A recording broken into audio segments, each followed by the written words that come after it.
सृष्टि के प्रारंभ में जब ब्रह्मांड नया नया बना था, तभी एक भयानक घटना घटी।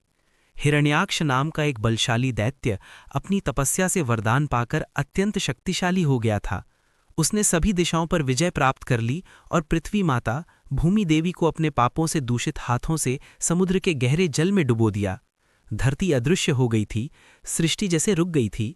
देवता भयभीत हो उठे और वे भागे भागे ब्रह्मा जी के पास पहुंचे। ब्रह्मा बोले, यह कार्य अब मेरे बस का नहीं, केवल विष्णु भगवान ही इसे सुधार सकते हैं।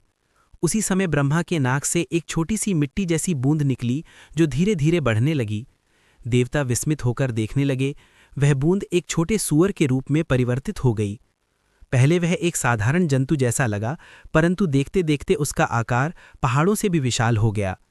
उसके नेत्र अग्नि जैसे प्रज्वलित थे, शरीर से प्रकाश की लहरें फूट रही थीं। देवताओं ने पुकारा, जय हो श्री हरि, वराह रूप में हमें पृथ्वी माता को लौटाइए।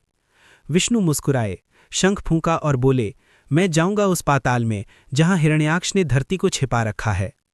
भगवान वराह गहरे सागर में कूदे। समुद्र का जल भयंकर गर्जना करने लगा। अचानक अंधकार के बीच हिरण्याक्ष प्रकट हुआ।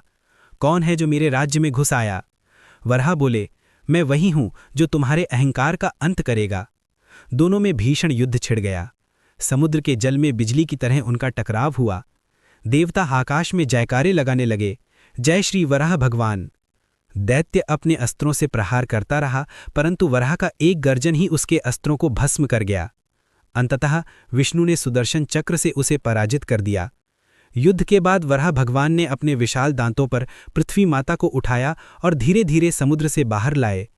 पृथ्वी चमक उठी, आकाश में पुष्पों की वर्षा होने लगी। देवता बोले, प्रभु आपने सृष्टि को फिर से जीवन दिया। वराह भगवान ने आशीर्वाद दिया, जब जब अधर्म बढ़ेगा मैं किसी न किसी रूप में जन्म लेकर संतुलन स्थापित करूंगा। फिर भगवान वराह ने धरती को उसके स्थान पर स्थापित किया और अपने धाम को लौट गए। संदेश: वराह अवतार हमें ये सिखाता है कि चाहे संसार कितना भी अंधकारमय क्यों न हो जाए, ईश्वर सदैव धरती और धर्म की रक्षा के लिए अवश्य प्रकट होते हैं।